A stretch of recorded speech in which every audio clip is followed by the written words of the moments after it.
Hello Thrive, welcome to our Halloweeny home. I have a great stretch for you today. For this one, all that you need, preferably something comfortable to lay on the floor. So if you have a yoga mat, perfect, a blanket works too. And ideally 2 yoga blocks. If you don't happen to have these, you can use a firm cushion. You can even roll a towel up into a tight bundle and that should work pretty well as well. So, crushing it. The words are hard in the morning. So I'm going to show you kind of a variation of saddle pose, show you basically step by step how you can make this stretch a little bit more intense as you go along. So depending on how tight you are or how flexible you are, you can move through it at your leisure. So for this one, I'm going to sit probably about in the middle of my yoga mat. I want to position the yoga blocks kind of into a T. One will be supporting my head and one's going to be supporting my spine. And you'll kind of adjust it as you go along. So the first thing to do, once they're roughly behind you, you want to take one of your legs. I'm going to start with my right and I'm going to bend that back. You want the top of your foot to be facing down as best you can onto the floor. Shimmy your bum. So you have a really nice bend in your leg. You might even start to feel that stretch in the quad muscle already.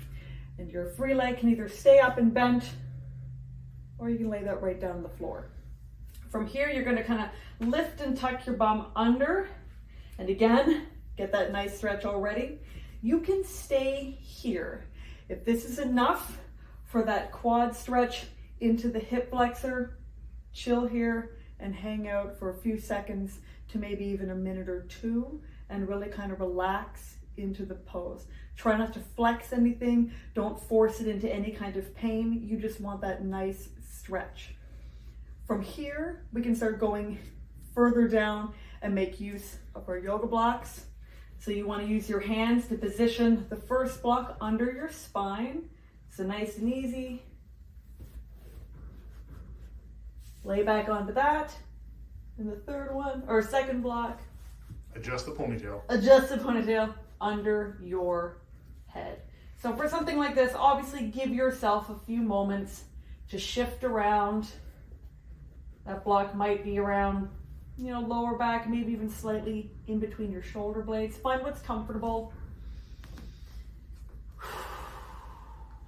And you can stay right here. Again, try to relax into your quad and your hip flexor. Let it open up into the chest. Keep your chin up. Let that open up, stretching out some of the neck muscles into the throat. For your hands, you can either just let them rest on your ribs, on your stomach, on the floor, or for the last, most intense position that you can go into this is arms up and over the head. You can either lace your fingertips or just let them free, whichever feels best. You will feel a wonderful, almost full frontal stretch in your body, right up into your chest, into your shoulders. This is intense, it's a little tough, but it's so good. So again, kind of like having a relationship with me. Right? Oh, so tense. You feel it through your whole body. It's so good. It's so good. Takes some adjustment. But in the end, it's worth it. Feels good. And to come back up, because obviously that's important to keep in mind, don't just roll out of this. Arms up first. Use your elbows and your hands to go underneath you. Slowly bring up the head and slowly start to shimmy yourself up. Because with deep yin poses like this, coming out of them is just as important as the stretch itself. And then from here, I won't go through the whole thing, but you will switch legs and lay right back into the same pose. One side might be a little bit easier than the other, but that's absolutely normal.